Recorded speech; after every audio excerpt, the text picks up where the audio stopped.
Europe, France, Mont Blanc. March 24th, 1999, 10:30 a.m. The world's deepest tunnel, cut through solid rock, lies 2,478 meters beneath Mont Blanc, Europe's highest mountain. It's a vital road link between France and Italy, one favored by truck drivers, especially as it shortens their journey time from 7 hours to only 15 minutes, and saves the climb through winding mountain roads. More than 5,000 vehicles use the tunnel every day, including tourists, locals, and lorries.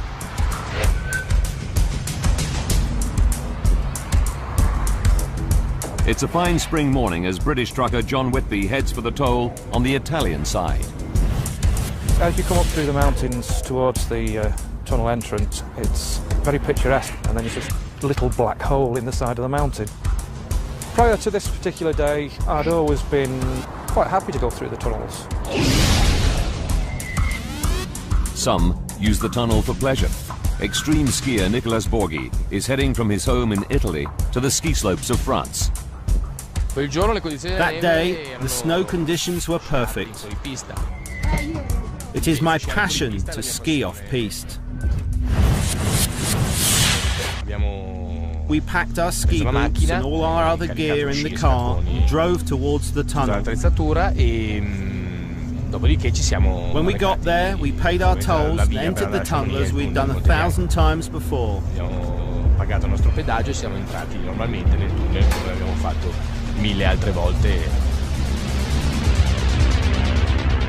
Normally, it takes Borghi 15 minutes to drive through the tunnel.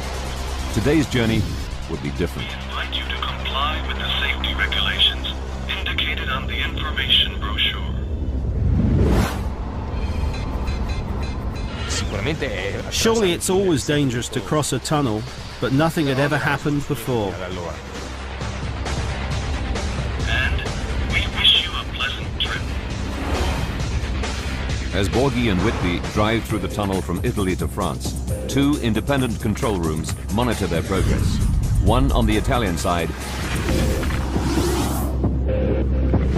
and one on the French side.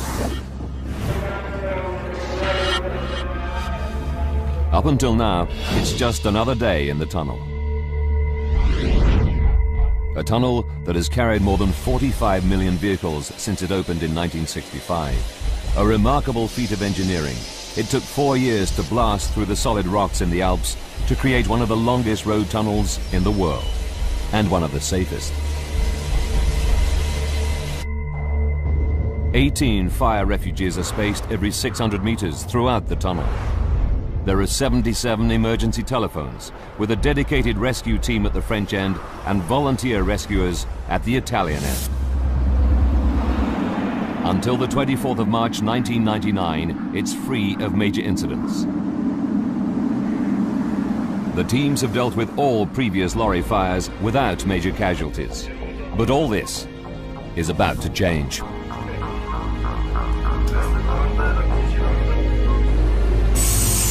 (10:46 a.m.) A 40-ton refrigerated lorry arrives at the toll booth on the French side of the tunnel. Just one of the 2,000 lorries that use the tunnel every day. Behind the wheel is Gilbert Degraves, a 57-year-old Belgian driver with 25 years experience. 10:47. He enters the tunnel and reaches 60 kilometers per hour.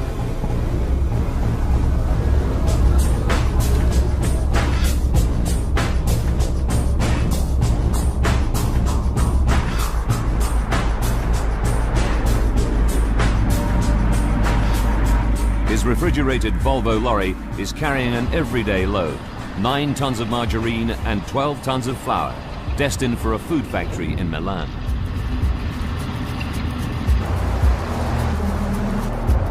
Other lorries and cars enter the tunnel behind him. As always, 40 closed-circuit TV cameras monitor the progress of all vehicles. 10:49. Degraves' lorry has been in the tunnel for 2 minutes, but neither he nor the closed-circuit TV cameras can yet pick up the first signs of trouble. White smoke is escaping from behind his cab. Degraves' lorry is now more than 2,400 meters underground and over 2 kilometers into the tunnel. Unaware of the smoke, he continues on his journey. 10:50. The smoke increases. Degraves is nearing the middle of the tunnel. 9 sensors run the length of the tunnel. They feed information on the visibility to control rooms at either end. When visibility is reduced by 30%, it triggers an alarm. But the smoke billowing from Degraves' lorry is not that dense yet. At last, Degraves does notice. I looked at my side mirrors. I saw some smoke at the right side, but not much. So I drove on normally. It's 10:51. Degraves is 5 kilometers into the French side, and the situation is now far from normal. Oncoming cars and lorries can clearly see smoke from behind the cab. It passes under the trailer and swirls up towards the roof of the tunnel. More and more drivers realize something is seriously wrong. They try to get Degraves' attention. 10:52. Now the smoke is dense enough to trigger the tunnel sensors. These raise an alarm in the French control room, but not the Italian one, as it's been turned off because of a false alarm the previous day. False alarms are not uncommon. At this stage, only the French tunnel operator hears the alarm, but doesn't know its cause. Meanwhile, the entrance tolls to the tunnel remain open. Vehicles continue to enter from both ends.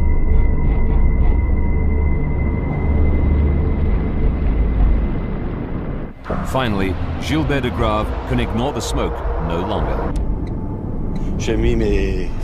As I drive, the smoke is increasing. I put on my hazard lights to warn the people behind and avoid an accident.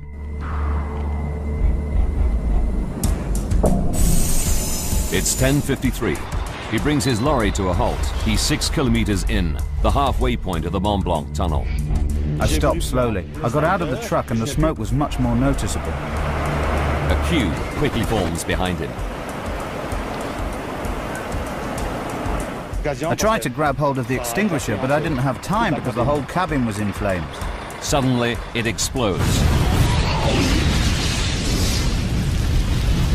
Degraves abandons his lorry and runs towards Italy. Driving towards him on the other side of the road is the Italian skier Nicolas Borghi.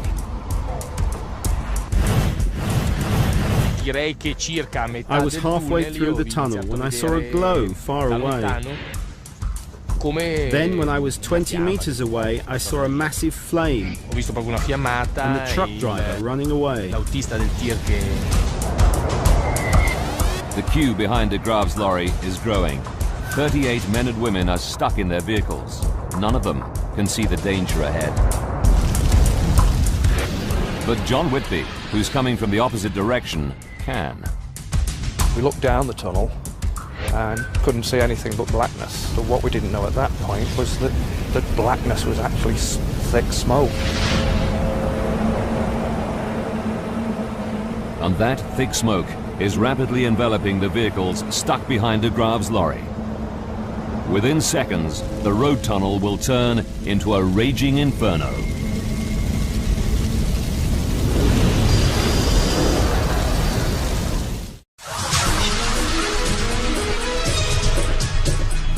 A lorry traveling from France to Italy in the Mont Blanc Tunnel stops and erupts into flame. A line of vehicles comes to a halt behind it. Alarms trigger in the tunnel's control rooms. But operators do not yet realize the seriousness of the situation and continue to allow vehicles to enter the tunnel from its 2 entrances in France and Italy.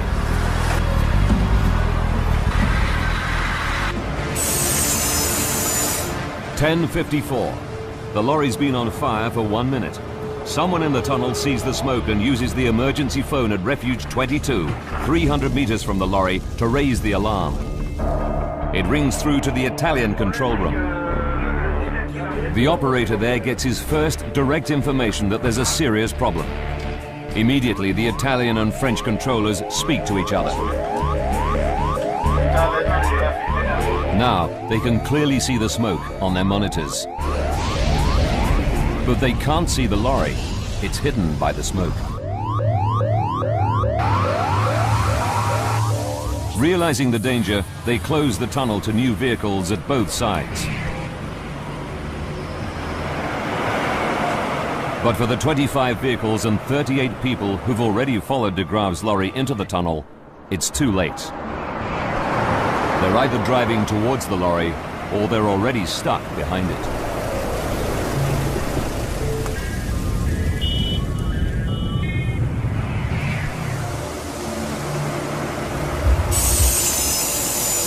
(10:56). By now, thick black smoke is moving over the first of the vehicles trapped behind the lorry back towards France. But ahead of the flaming lorry towards Italy, the smoke is spreading more slowly. Drivers coming from that direction include Nicholas Borghi. I myself and the cars behind me were able to reverse till we reached a lay-by where we could do a U-turn and head towards the exit.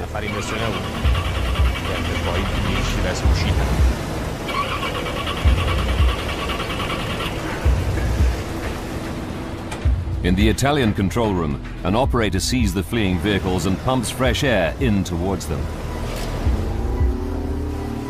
But this increased airflow moves through the tunnel towards the fire and onto France. When air hits fire, it's a problem.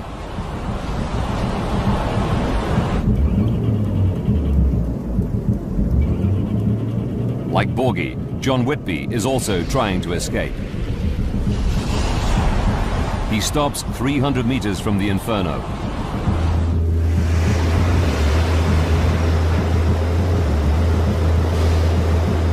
But the tunnel is too narrow for his lorry to turn. He has no choice but to abandon it. As he does, he looks back on the trapped vehicles. There must have been a lot of people that just did not stand a chance at all. It must have been absolutely horrifying for them. As Whitby makes his escape, the fire is burning fiercely, producing more and more thick black smoke. 10:57. The fire has been raging for just 4 minutes.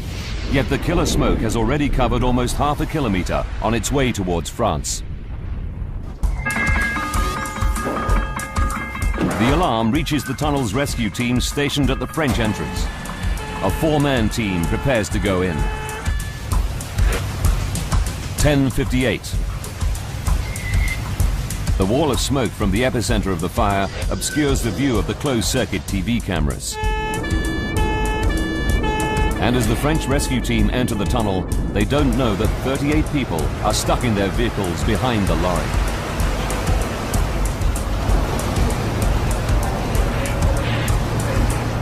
For the drivers, the situation is horrific. The visibility is reduced to half a meter. Panicked, some try to drive away. But the lack of oxygen kills their engines and their only means of escape.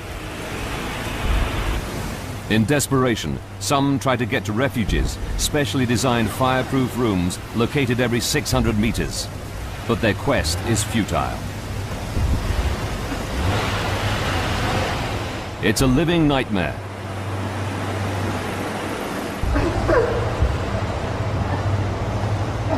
Most of those trapped are unconscious within minutes.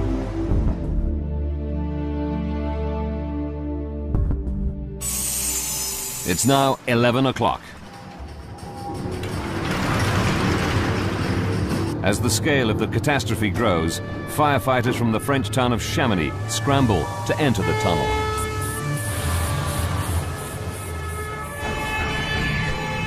But they manage to travel less than 4 kilometers before their vehicle is engulfed by the wall of smoke. Unable to turn it around, they're forced to abandon it and seek shelter in a maintenance room where they'll remain for 5 hours.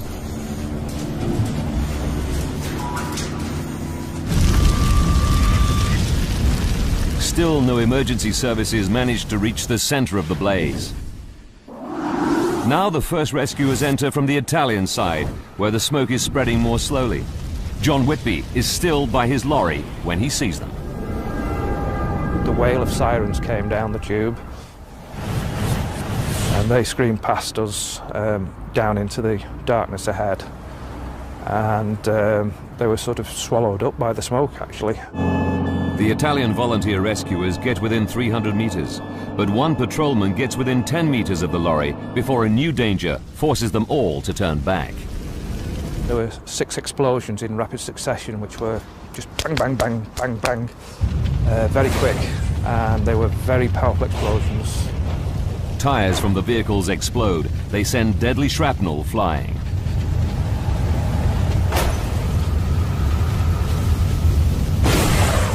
The tunnel walls shook with the force of the explosion. Within a minute or two of that happening, the fire brigade were back. As they retreat, the Italians rescue John Whitby and other drivers. Among them is Gilbert Degraves, the driver of the lorry that starts the Inferno. They exit the tunnel on the Italian side. They've all made a miraculous escape. It's 11:11. Italian firefighters enter the tunnel to try to tackle the blaze.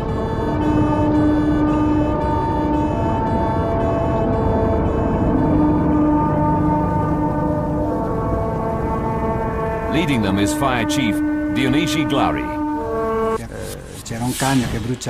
We could see in the distance a wall of smoke that we tried to penetrate with our vehicle.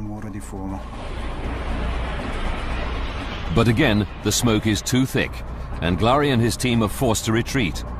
They seek shelter in refuge number 24, one of the tunnel's fireproof rooms, where they'll be safe for 2 hours. But for these firefighters, the drama isn't over.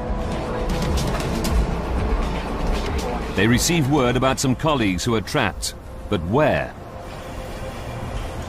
Bravely, Glari and his team leave the safety of Refuge 24 and head out into the smoke to try to find them. We were walking in the tunnel with one hand along the wall so as to find our way.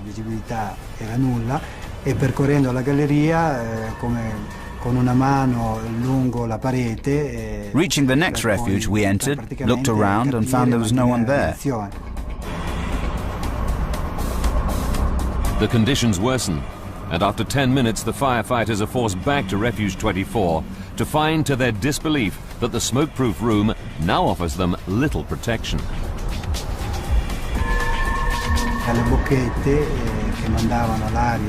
We saw smoke coming from the ventilation vents that should send clean air into the refuge. With their breathing apparatus running on empty, they're desperately short of air. Outside, the operation commander hatches a plan.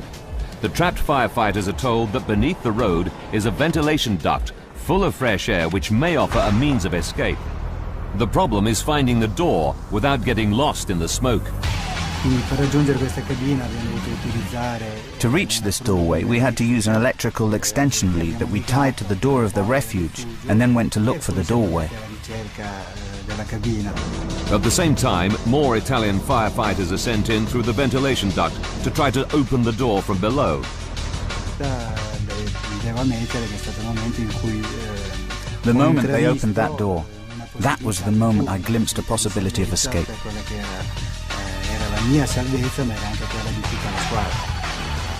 The rescuers become the rescued. After 3 hours, Glari and his team are able to escape through the ventilation duct.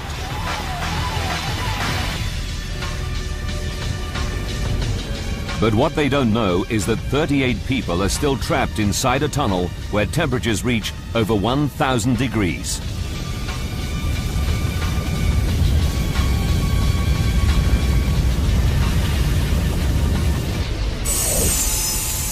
"11:30.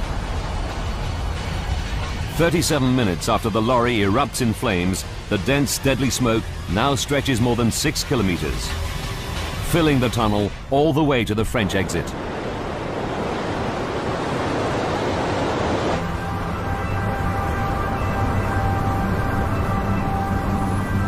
Firefighters abandon all efforts to attack the flames.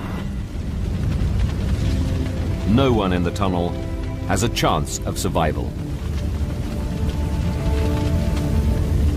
Such is the ferocity of the fire that it burns for 53 hours. Only then can firefighters pick their way through the charred debris. They're horrified to discover the remains of the 38 trapped people. These pictures reveal the true extent of the horror. Those who survive, like Nicholas Borghi, are astonished at the fire's ferocity. More shocking is that the heat had melted the steel in the lorries. You could only see the basis of the lorries, the skeleton. What could have happened to those poor people left in there? The disaster takes everyone by surprise.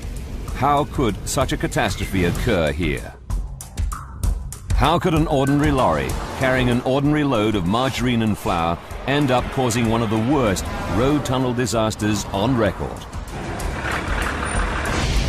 From the moment the lorry enters the tunnel, it takes just 14 minutes for 38 people to perish. Now we rewind the events of that fateful day and go deep into the investigation to reveal what really happened.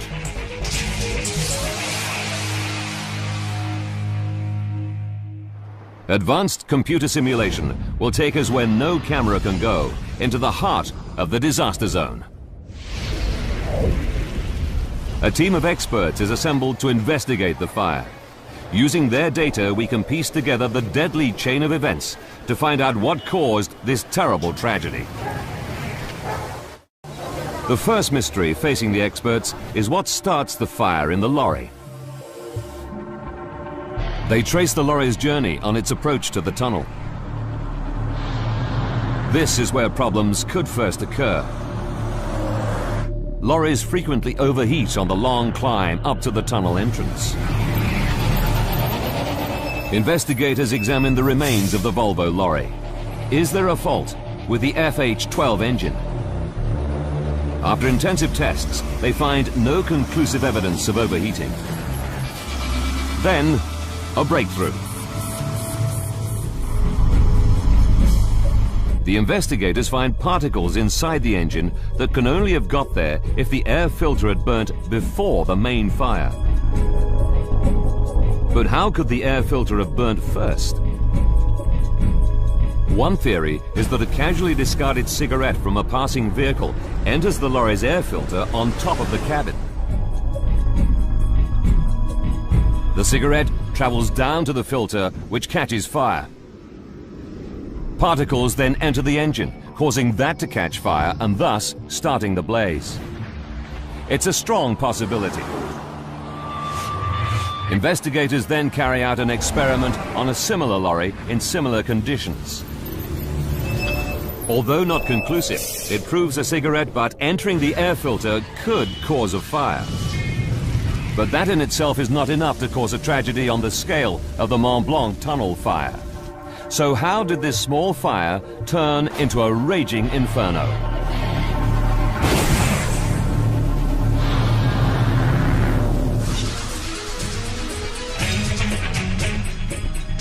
Deep in the Mont Blanc Tunnel, a minor fire suddenly goes out of control. In 14 minutes, 38 people perish. Using advanced computer graphics based on the official reports, we go deep into the investigation to unravel the chain of deadly events. Investigators believe it starts with a small fire smoldering in the engine beneath the cab. 14 minutes from disaster, Degraves enters the tunnel. But the fire only erupts after he stops and abandons his vehicle. Could the movement of air prevent the fire taking hold?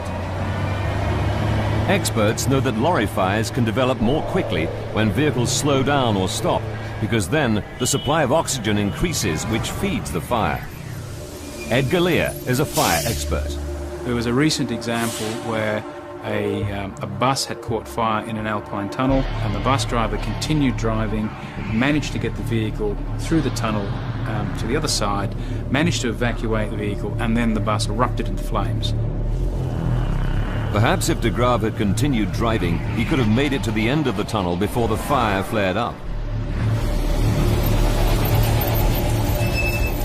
But he didn't. 7 minutes from disaster, he stops halfway through the tunnel. Almost immediately, the lorry bursts into flames. But why did it spread so quickly? Underneath the refrigerated trailer, just meters from the flames, are the lorry's diesel tanks. Investigators realize that in previous lorry fires, diesel is a contributing factor. Did diesel from Degraves' lorry fuel the fire? Didier Lacroix has studied hundreds of fires and knows where to look.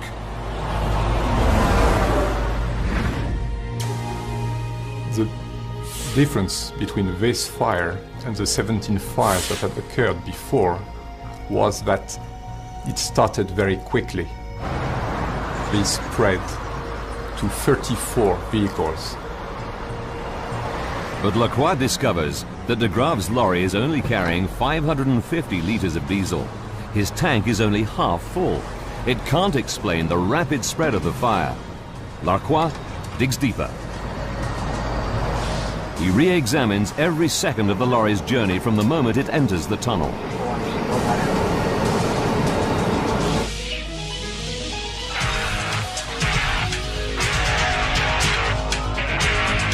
His team turn their attention to the contents of the refrigerated trailer. It's only carrying 9 tons of margarine and 12 tons of flour, a seemingly harmless load. They're not even classified as dangerous goods. But with little else to go on, they begin to experiment with the cargo.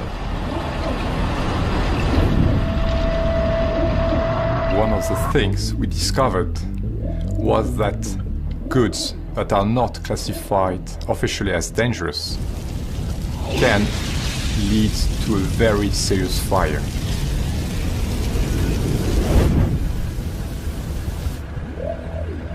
Here, a simple demonstration shows how 1 ton of margarine simulates the cargo. It's wrapped in polystyrene sheets, the same insulation material lining the refrigerated trailer. After just 2 minutes, it proves to be a highly combustible combination. In refrigerated vans, you have polyurethane, and when this burns, it produces a lot of heat. It can burn very rapidly. When the margarine melts due to the fire, it's an oil-based material, and it will also rapidly burn, producing quite a lot of heat. Margarine has a very high energy content. Incredibly, when it's melted, it's almost as dangerous as petrol. Our experiment shows how dangerous things can be in the open air, but fire experts know that in the confines of tunnels, fires burn much more intensely because there are limited outlets for the heat to escape. To find out more, this research facility is conducting large-scale fire tests in a disused road tunnel in Norway. Simulated trailers with various loads are set alight. The purpose of the tests is to investigate the heat generated by lorries carrying typical loads, such as packing crates and furniture. These experiments produce the world's highest heat release rating ever recorded in a tunnel fire test. But is margarine even more flammable? The Mont Blanc team calculates that the burning load of margarine may have created an even higher heat rating. The intensity of the fire on March 24, 1999 takes everyone by surprise, including Mont Blanc tunnel expert Jean Martinetti. The fire reached between 1,000 and 1,200 degrees. Nothing could withstand it. Everything melted, the ground, the concrete, the structure. It was completely unthinkable, a real crematorium. Investigators are shocked that such a simple cargo of margarine and flour, not classified as dangerous, could produce a fire almost as powerful as a 30,000-litre petrol tanker.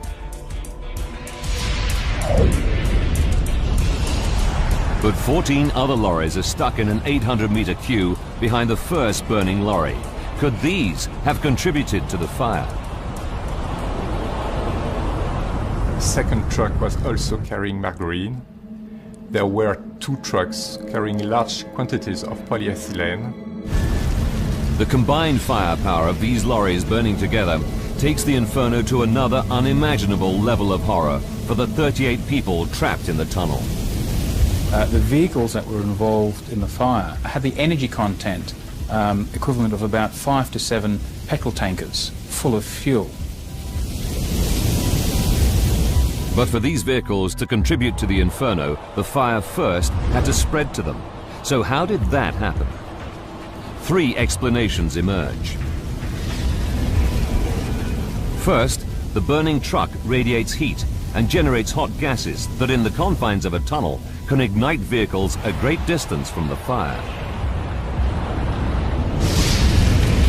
Another way is that the vehicle that's on fire is leaking fuel, and it runs along the length of the tunnel.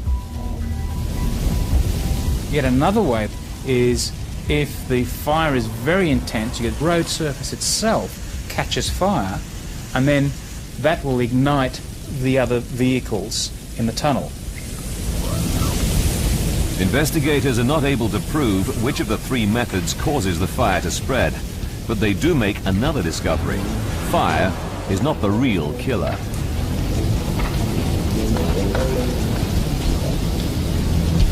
We found out later that people died in the cars before they could even open the doors and get out. So if fire is not the killer, what is?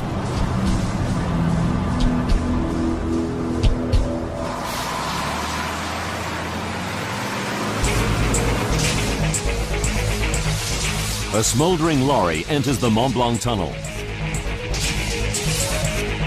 The driver stops and suddenly his truck explodes into flames.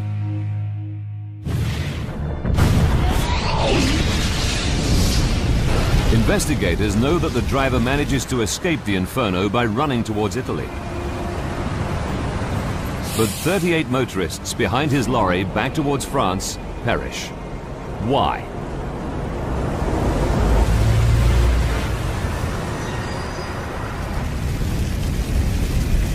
Investigators focus on the smoke given off by the fire. Without realizing it, John Whitby is a witness to this deadly wall of smoke. All we could see ahead was blackness about 200 metres from where we were stopped. It was just completely dark. We presumed that it was just lack of lighting, but it actually turned out to be the smoke from the fire. 7 minutes from disaster, data gathered from the sensors in the tunnel reveal that in these minutes, smoke travels 800 meters over the 25 gridlocked vehicles. The smoke travels at 4.5 meters per second. That's more than 16 kilometers per hour, creating a sudden loss of visibility down to half a meter. It means the trapped drivers have only seconds to decide whether to try to reach safety of a refuge or remain in their vehicles. People probably believe that they're safe in their vehicle, that the smoke is not going to be too much of a problem, that the fire will be brought under control and they might as well stay in their car.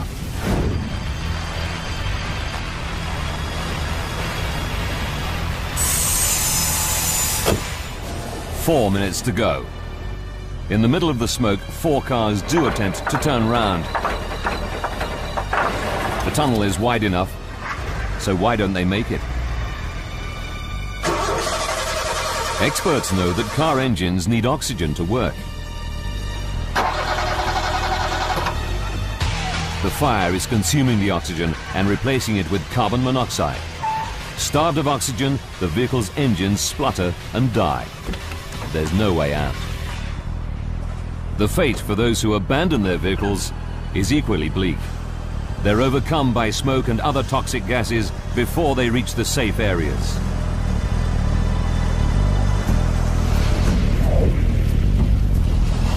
Analysis of the scene reveals that the smoke contains cyanide, a gas that no one can survive. The smoke fills the French half of the tunnel so rapidly that none of the 38 trapped people stands a chance. It's impossible for even the fittest individual to outrun.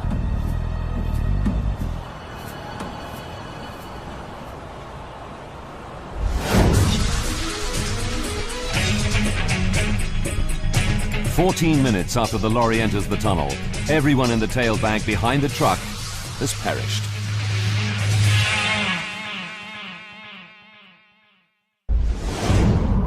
Investigators now turn their attention to why the deadly smoke moves towards France. Normally, airflow in the tunnel is the other way, towards Italy. They discover that weather conditions play a key role.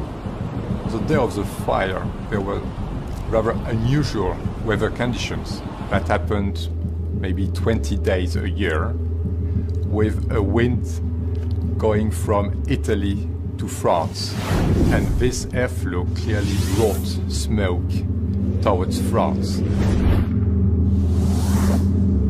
But Lacroix is not convinced this is the only cause. He knows the tunnel operators can also dramatically affect the airflow using the tunnel's ventilation system. Gigantic fans in plant rooms at both ends enable the operators to supply or extract air through ducts running beneath the road. Normal operation requires ducts to supply air, but in the event of fire, duct 5 is supposed to be set to remove the smoke. Did operators carry out the correct emergency procedure? Jean Martinetti has studied the official reports and knows the tunnel inside out. He's shocked by what he learns. When the fire occurred, on the Italian side, according to the reports, the Italian operator blew fresh air in instead of extracting it. A souffler de l'air frais au lieu de l'aspirer. The Italian tunnel operator sees motorists attempting to turn around. To aid their escape, he adjusts the ventilation settings and pumps in fresh air. The disruption of normal airflow plays a major role in the disaster. Although the air blown in from Italy undoubtedly saves some lives, including John Whitby's.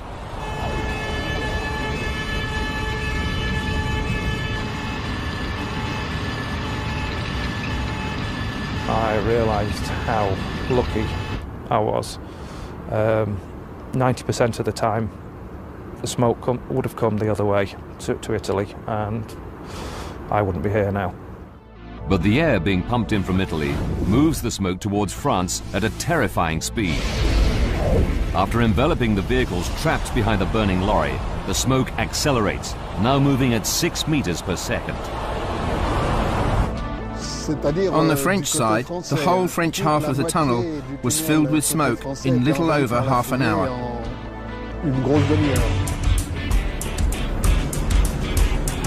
Approaching the fire was now impossible from either end of the tunnel, and all rescue attempts are called off.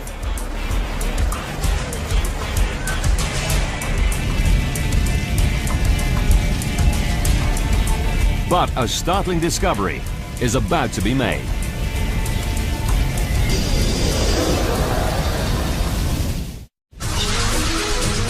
A fire in the Mont Blanc Tunnel between France and Italy becomes one of the worst road tunnel fires ever. A critical chain of events causes the disaster.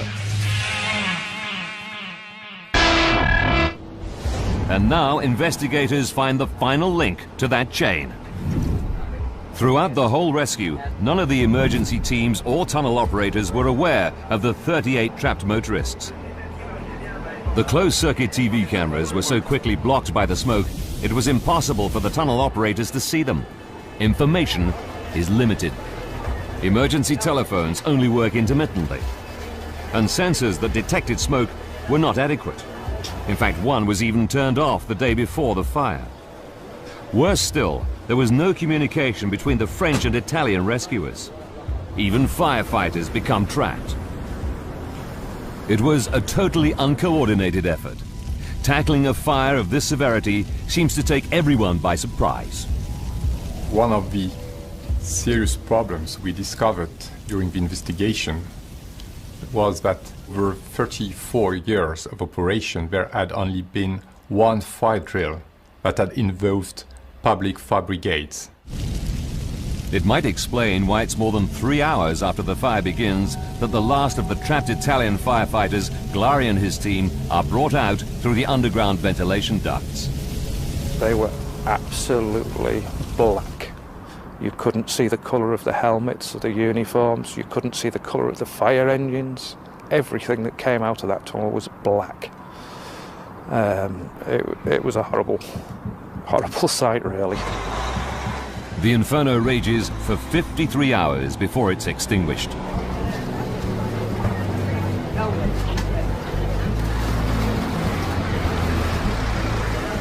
I really hope that something is done to improve the safety of these tunnels.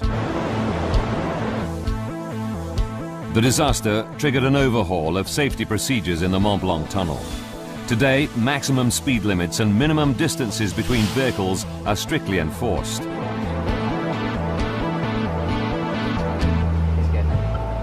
"17 previous fires in the tunnel were caused by lorries, but now sophisticated thermal sensors at each entrance scan all lorries to detect dangerous heat emissions before they enter the tunnel."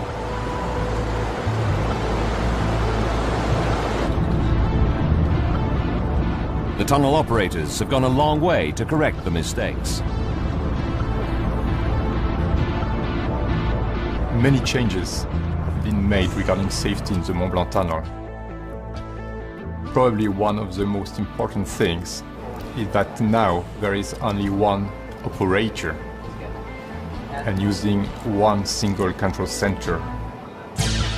They stage regular fire and evacuation drills.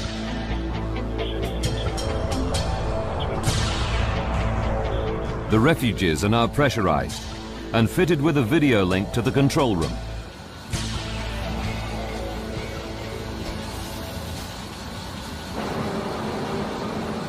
Staircases now connect them directly to evacuation channels below the road.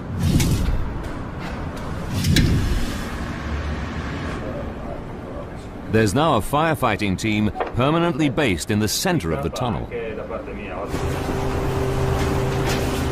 And fire trucks are equipped with heat-seeking systems so that they can locate people in zero visibility.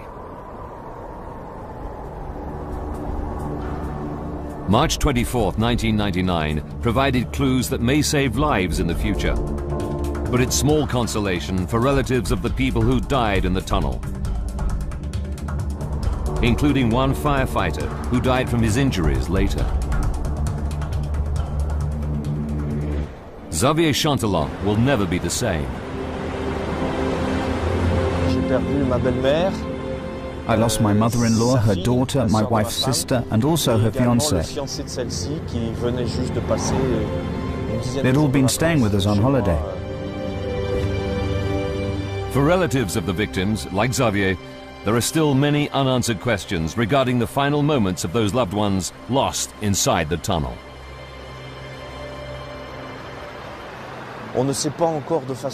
We still do not know for sure how they died. I'm sure I don't need to describe the horrific images I have in my head. People running about on fire or collapsing, trying to get out. You think of everything.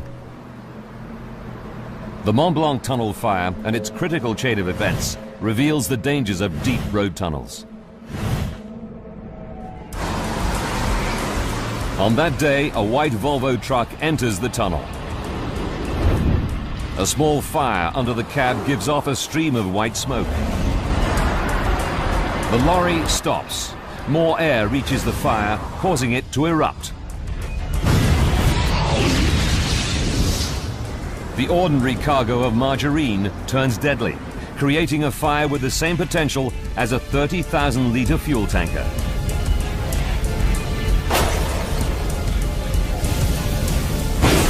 The unusual weather conditions and incorrect use of the tunnel's ventilation system creates a wall of smoke that quickly envelops 38 trapped motorists, leaving them no chance of survival. But was this critical chain of events unique? dans le tunnel du Mont Blanc. I think there will be another fire in the Mont Blanc Tunnel. Tomorrow, in 6 months, a year. But the emergency services are better adapted today than they were at the time of the disaster. But there will be another fire. Is another Mont Blanc disaster possible somewhere in the world? Yes, it is. And it's perhaps only a matter of time. But until it happens, millions of vehicles continue to travel through road traffic tunnels every day in safety.